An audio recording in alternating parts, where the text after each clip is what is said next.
Good morning students. Third part of friction upon start करते हैं। तो अपन ने यहाँ पे कल दो टाइप्स पढ़ लिए थे। सबसे फर्स्ट फ्रिक्शन का टाइप कौन सा था? Static friction. सेकंड कौन सा था? Limiting friction. ये दोनों डिफरेंट नहीं है। जब स्टैटिक फ्रिक्शन की मैक्सिमम वैल्यू जो होती है, जहां से वो स्लिप ओवर होना स्टार्ट होता है, जैसे बिफोर मूविंग, जैसे मैं किसी ऑब्जेक्ट को मूव करता हूँ, जैसे मेरे पास कोई ऑब्जेक्ट है, अगर मैं इस ऑब्जेक्ट को मूव करने स्टार्ट कर रहा हूँ यहाँ से, तो बेसिकली जब वो मूव होना स्टार्ट हो, जस्ट उससे पहले, जस्ट बिफोर मिली सेकेंड्स, वो जो फ्रिक्शन की, स्टैटिक फ्रिक्शन की जो वैल्यू है, उसी को क्या कहेंगे? Limiting friction. ये चीज आपने कल देखी थी। स्टैटिक फ्रिक्शन कर चुके हैं। लिमिटिंग फ्रिक्शन, इस ग्राफ को दोबारा भी एक बार देखेंगे, लेकिन अभी एक बार दोबारा देख लीजिए। ये क्या है? वाई एक्सिस पे क्या लिया आपने? फ्रिक्शन। एक्स एक्सिस पे अप्लाइंग फोर्स। जिस वे में मैं फोर्स अप्लाइड कर रहा हूँ, उसी वे में मेरी फ्रिक्शन की वैल्यू क्या हो रही है? इंक्रीज हो रही है। एक पॉइंट पे आने के बाद मैक्सिमम जब मैं फ्रिक्शन की वैल्यू अप्लाई करूंगा, वहां से क्या होगा? मेरी वो ऑब्जेक्ट है वो काइनेटिक मोड पे आ जाएगा, डायनामिक मोड पे आ जाएगा। ठीक है, आज कौन सा है?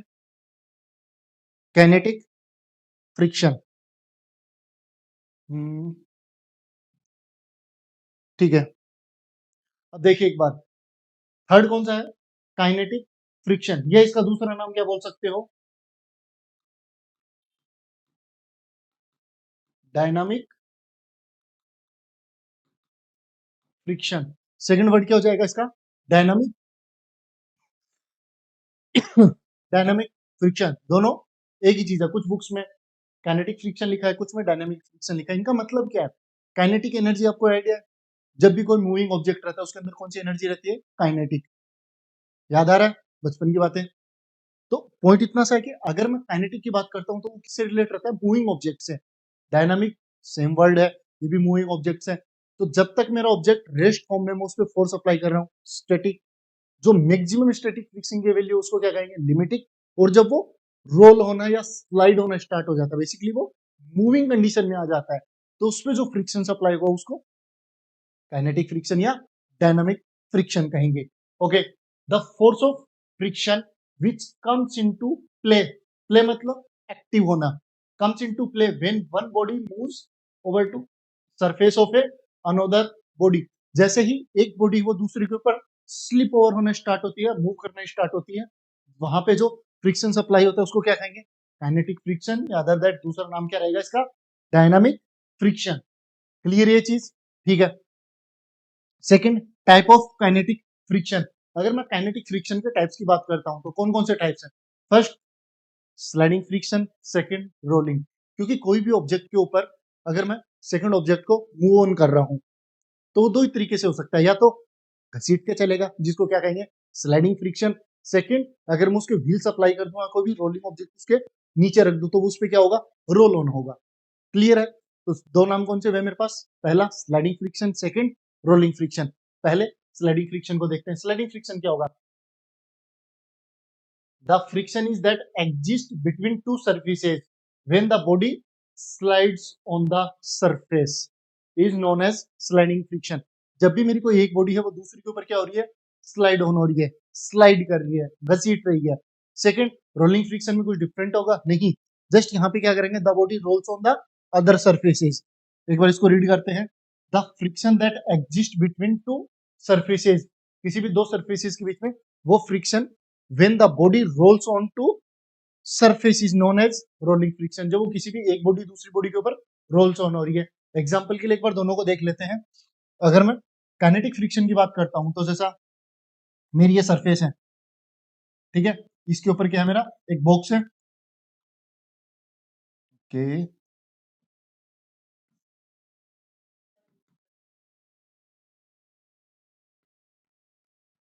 पर्सन है, पुश कर रहा है फ्रंट साइड में, तो यहां पे क्या है?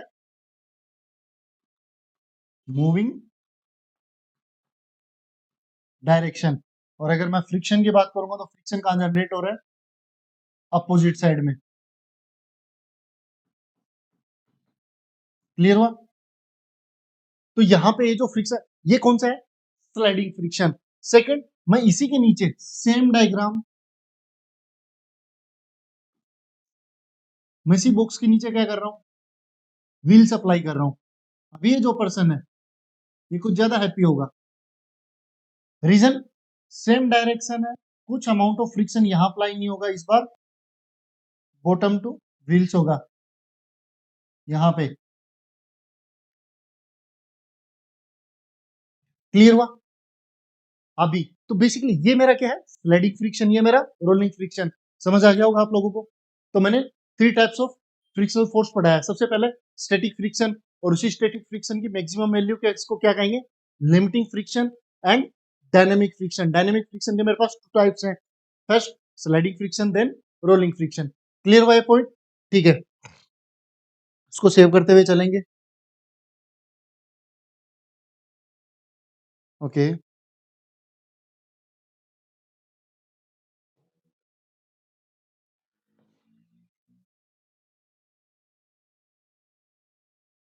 यहाँ पे मैं एक आपके लिए क्वेश्चन फॉर्म करके लेके आया हूँ जो एज इट इज रहेगा। Why does the rolling friction occurs, occurs मतलब घटित होना, ठीक है। And what factors contribute to it, कौन कौन से फैक्टर्स हैं जिसकी वजह से मेरा रोलिंग फ्रिक्शन घटित होता है और अकर्स होता है, ठीक है। तो पॉइंट इतना सा है कि हमें स्लाइडिंग फ्रिक्शन का आइडिया है कि अगर मैं स्लाइडिंग फ्रिक्शन की बात करता हूं तो स्लाइडिंग फ्रिक्शन में क्या रहता है कि एक बॉडी है वो मोलिकुलर लेवल पे किसी दूसरी बॉडी के ऊपर क्या हो रही है, स्लिप ओवर हो रही है, तो वहां पे उनकी जो इंटरलॉकिंग होगी। क्लियर है? अगर मैं आपको बोलूं कि मेरे को जो स्लाइडिंग फ्रिक्शन है उसका पूरा प्रोसेस समझाओ, आप समझा सकते हैं कि सर नीचे का जो ग्राउंड के जो मोलिक्यूल्स होंगे वो अपर जो ऑब्जेक्ट के मोलिक्यूल्स के साथ क्या करते हैं, इंटरलॉक करते हैं। तो वहां पे जो उन की फोर्सेज की वजह से मेरे पास क्या जनरेट होता है, एक फ्रिक्शनल फोर्स जनरेट होता है जिसको मैं स्लाइडिंग फ्रिक्शन कह सकता हूँ। क्लियर है? लेकिन अगर आपसे पूछा जाए सर रोलिंग फ्रिक्शन को एक्सप्लेन करो, तो आप उसको एक्सप्लेन नहीं कर पाएंगे। क्यों? क्योंकि उसमें कुछ टर्मिनोलॉजी है जिसके फैक्टर्स की यहाँ कंट्रीब्यूट की जिनकी बात करते हैं, कौन कौन से फैक्टर्स वहां पे कंट्रीब्यूट करते हैं। क्लियर है? तो अभी देखते हैं, वर्ड बाय वर्ड देखेंगे, ठीक है। When a body rolls on a level track, कोई भी एक प्लेन सरफेस उसके ऊपर रोल ऑन हो रही है मेरी body, the area of contact is very small. Obviously मैं इस चीज की बात कर रहा हूं, P equals to P multiply by A equals to F, तो very small, therefore pressure exerted Vg equal to weight और एरिया वेरी लार्ज। ऑब्वियसली मैं जो वेट और एरिया वहां पे मेरा प्रेशर क्या होगा, लार्ज अमाउंट में अप्लाई होगा।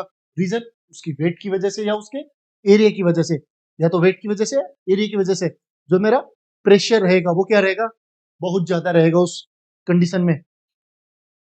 क्लियर है? ठीक है। This cause a depression in the surface below and a mount to bump in front. दो वर्ड्स है यहाँ पे आपके लिए, मैं दोनों को मार्क कर देता हूं। फर्स्ट मेरा रोलिंग फ्रिक्शन के अंदर क्या फॉर्म होता है, डिप्रेशन, एंड सेकंड क्या फील होता है, बम। ठीक है, अब इन चीजों को एक बार देखते हैं। The cause a depression in the surface, surface में डिप्रेशन फॉर्म होगा। डिप्रेशन का मतलब जब भी मैं किसी रोलिंग ऑब्जेक्ट की बात करता हूँ, रोलिंग पहले स्लाइडिंग ऑब्जेक्ट है, स्लाइडिंग ऑब्जेक्ट को मैं एरिया कवर करेगा और वो मूव करता जाएगा इंटरलॉकिंग प्रोसेस से। लेकिन अगर मैं रोलिंग फ्रिक्शन की बात करता हूँ तो रोलिंग फ्रिक्शन में क्या होगा, 50 केजी का ही मेरा स्लाइडिंग बॉक्स था, 50 केजी का ही मेरा रोलिंग ऑब्जेक्ट है, तो वो 50 केजी क्या अभी एरिया शॉर्ट हुआ, ऑब्वियसली कॉन्टेक्ट एरिया शॉर्ट हो गया। तो जितना कॉन्टेक्ट एरिया शॉर्ट होगा क्या मेरा प्रेशर उतना इंक्रीज होगा, बिल्कुल होगा। उसी हाई प्रेशर की वजह से मेरे पास पे एक सरफेस है वो डिफॉर्म हो जाएगी, या बेसिकली मैं बोल सकता हूँ डेंट आ गया। ठीक है, परमानेंट नहीं आया, परमानेंट नहीं आया, लेकिन मेरी सरफेस है कुछ टाइम के लिए डिफॉर्म हुई है। उसी डिफॉर्म सरफेस को मैं क्या कहूंगा, depression. Clear? And second that word जो मेरा है कि बम्प इन फ्रंट, एक माउंट, सॉरी सर कट हो गया क्या, बम्प, इसको माउंट कहेंगे, ठीक है। माउंट होगा, बम्प मतलब उसके फ्रंट साइड में, ठीक है। एक माउंट फॉर्म हो गया, उसकी इंक्लाइन सरफेस फॉर्म हो गई एक तरीके से। तो इन्हीं दो रीजंस की वजह से मेरा रोलिंग फ्रिक्शन रिड्यूस रहता है कंपेरेटिवली स्लाइडिंग फ्रिक्शन। ठीक है, सेकंड एक बार डिटेल में और देखते हैं इसको। In turns the surface of the rolling body in contact get slightly compressed, जो मेरी कॉन्टेक्ट एरिया है इसका रोलिंग बॉडी का, वो स्लाइटली क्या हो गया, वहां पे कंप्रेस्ड हो गया। दस ए रोलिंग व्हील्स, जिसकी वजह से जो रोलिंग व्हील्स है उसको दो रिजल्ट वहां पे मिलेंगे। फर्स्ट कौन सा रहेगा, constantly pulls out to depression, जिसकी वजह से कंटिन्यूअसली वो क्या करेगा, डिप्रेशन से पुल आउट बाहर की तरफ जाएगा, goes to uphills. And secondly simultaneously साथ ही साथ डीअटैच होगा itself from the rolling K L. Detach किससे होगा, के एल। के एल क्या है, यहां से डीअटैच होने का मतलब जो एडेसिव फोर्स अप्लाई होगा सरफेसेस में फ्रिक्शन की वजह से, जो एडेसिव फोर्स अप्लाई होगा उससे डीअटैच होना, which is opposed by the force adhesion between the surface in the contact। जिस सरफेस के कॉन्टेक्ट में आप आए हुए हैं वहां से जो एडिशिव फोर्स अप्लाई होगा उससे डीअटैच होगा। क्लियर हुआ दोनों पॉइंट्स आपको। फर्स्ट क्या है मेरा कि continuously pull out depression and goes up hills, continuously वो क्या करेगा, पुल आउट होगा उस डिप्रेशन से बाहर निकलने के लिए। सेकंड दैट जो के और एल के मिड में जो इन्होंने एडिशिव फोर्स अप्लाई हुआ है उससे डीअटैच होते हुए अप हिल्स की तरफ मूव करेगा। तो ये दो रीजन है जिसकी वजह से मैं मान सकता हूं, या दो फैक्टर्स है मेरे जो मैं कह सकता हूं कंट्रीब्यूट कर रहे हैं रोलिंग फ्रिक्शन को मूव करने के लिए। क्लियर हुआ। तो आप यहाँ पे दो तीन वर्ड्स याद है, टर्मिनोलॉजी को याद रखिए। फर्स्ट डिप्रेशन, सेकेंड माउंट और बम्प इन द फ्रंट। यहाँ पे अपने डायग्राम में माउंट लिखा हुआ तो माउंट लिख सकते हो या बम्प भी लिख सकते हो। ठीक है, क्लियर हुआ। अब आपके इसी रीजन के साथ में एक नीचे नोट मेंशन कीजिए।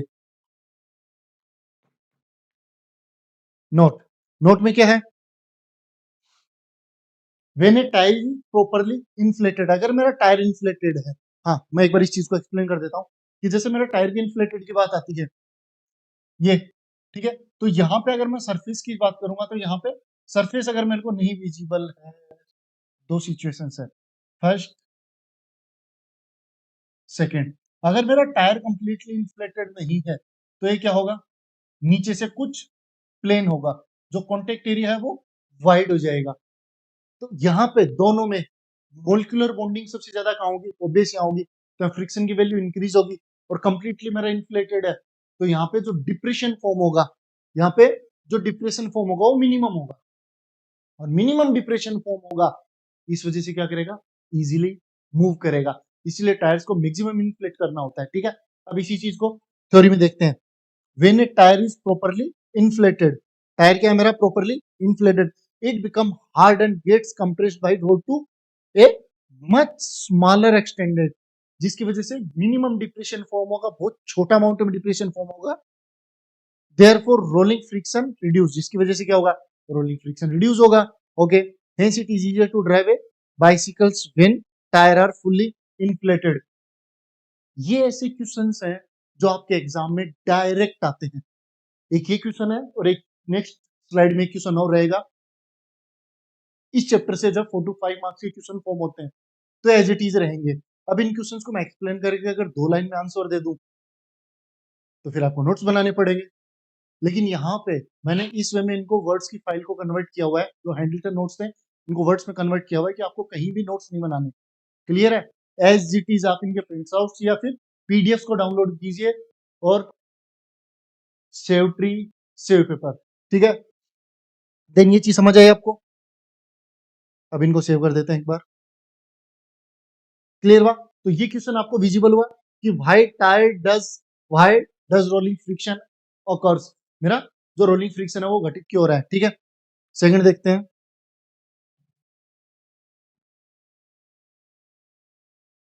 ये एक आपके लिए सेकंड क्वेश्चन। क्लियर है, फर्स्ट क्वेश्चन आपने देखा कि रोलिंग फ्रिक्शन है वो ऑकर्स क्यों हुआ है, घटित क्यों हुआ। सेकंड क्या, why is dynamic friction slightly less than the limiting friction, मेरा जो स्लाइडिंग फ्रिक्शन है, ओके, मेरा जो स्लाइडिंग फ्रिक्शन है वो slightly less than limiting friction से क्यों है। बोल सर कहाँ है, हमें नहीं दिखाई दे रहा। अभी देखते हैं।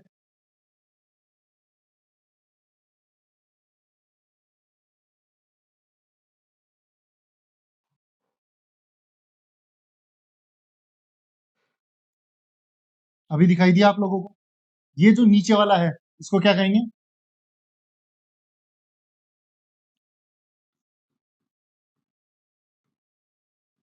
डायनामिक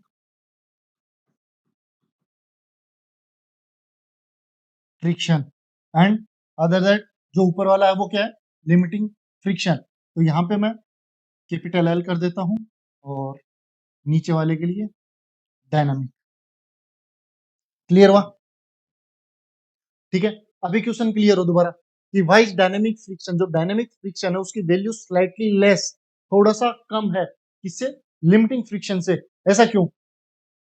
ऐसा इसलिए है क्योंकि लिमिटिंग फ्रिक्शन के लिए अगर मैं बात करता हूं तो वो क्या है, maximum static friction. Limiting friction का मतलब क्या हुआ, मैक्सिमम स्टैटिक फ्रिक्शन। और जब कोई भी ऑब्जेक्ट है वो डायनेमिक कंडीशन में आता है या स्लाइड होना स्टार्ट होता है, मूव होना स्टार्ट होता है, तो उसके बाद में उस पर उतने फोर्स की रिक्वायरमेंट नहीं होती।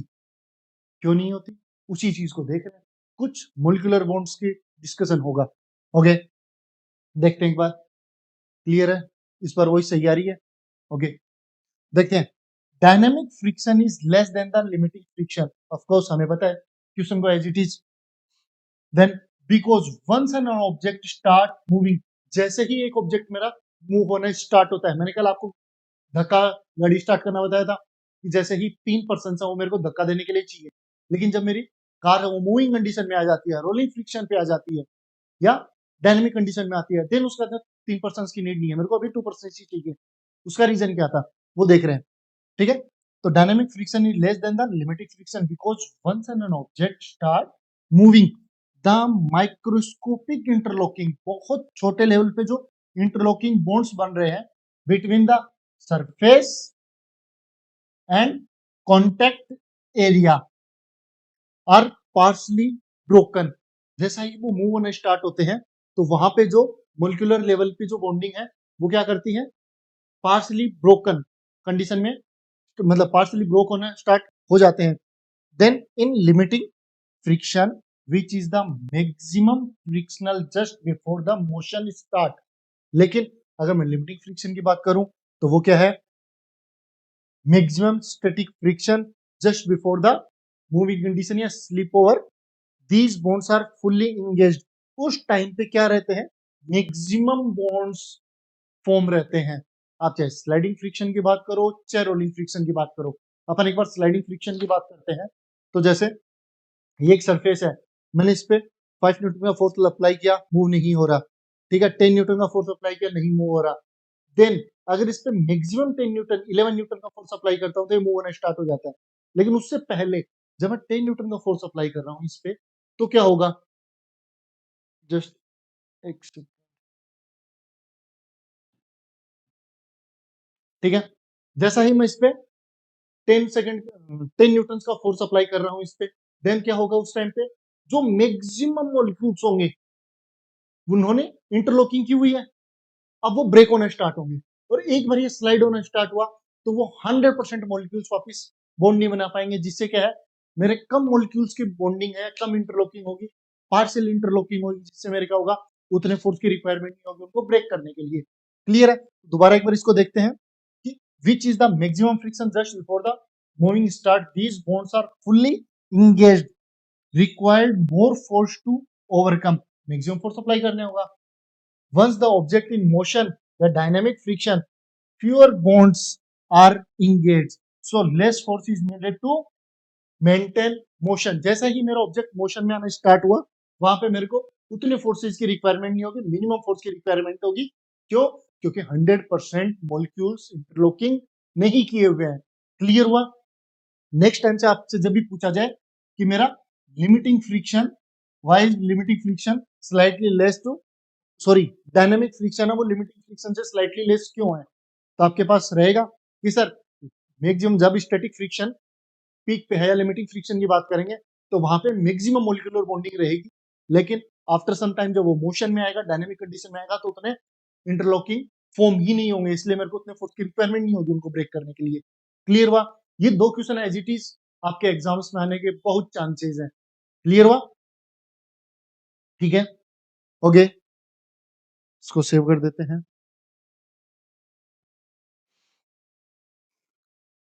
तो आपने टाइप्स ऑफ फ्रिक्शन देखा, टाइप ऑफ फ्रिक्शन के ऊपर अपने दो क्वेश्चंस देखे।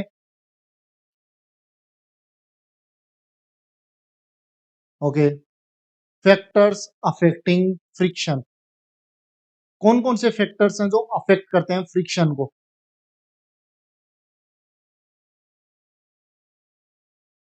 ओके,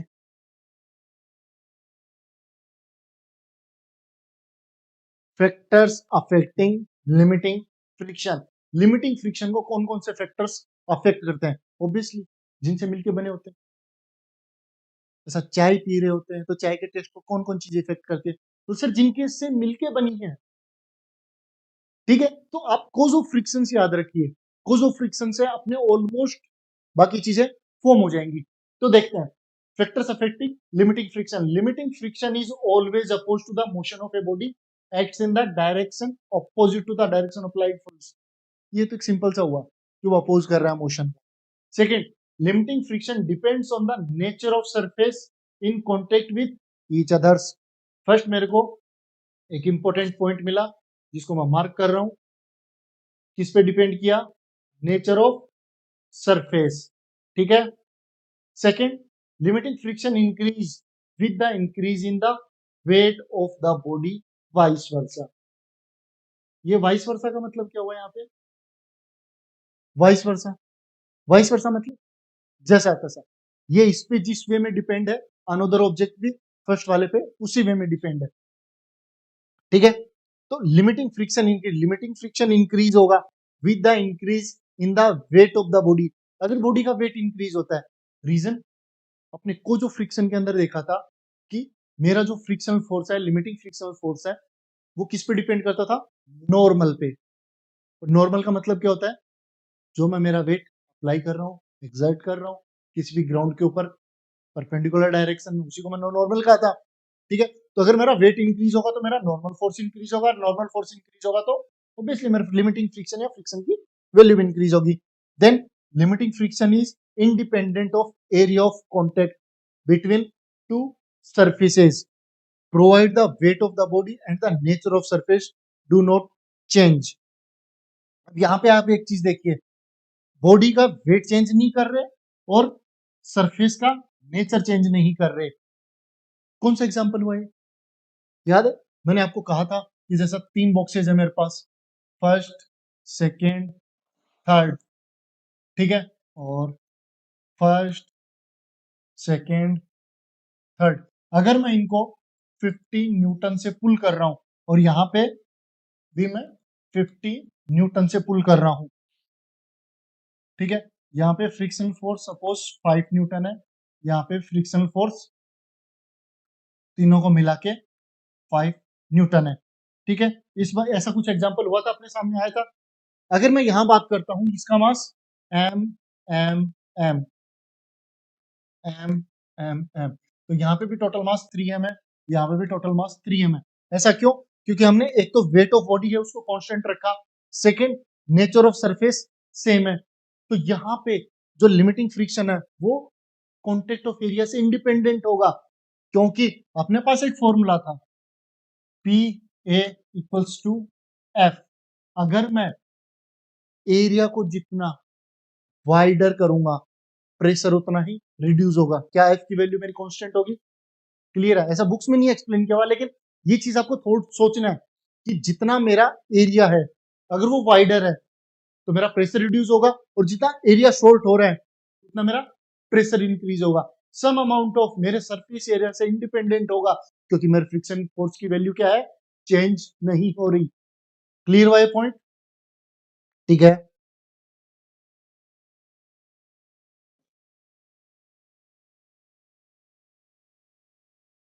आप अपने नेक्स्ट कौन से हैं? एडवांटेज, एडवांटेज के लिए टाइम लग जाएगा। डिसएडवांटेज, ठीक है, यहां से नेक्स्ट करते हैं। कल अगर एडवांटेज की बात करें तो सबसे पहले फ्रिक्शन के एडवांटेज देखते हैं। ठीक है, तो फ्रिक्शन के कुछ एडवांटेज रहते हैं, कुछ फ्रिक्शन के डिसएडवांटेज होते हैं। इसके आगे का पॉइंट कल स्टार्ट करते हैं। बाकी ऑल टोटल स्टूडेंट्स के लिए 1 जनवरी को happy new year, very very happy new year. Enjoy कीजिए, सेलिब्रेट कीजिए आज का दिन। Okay, bye.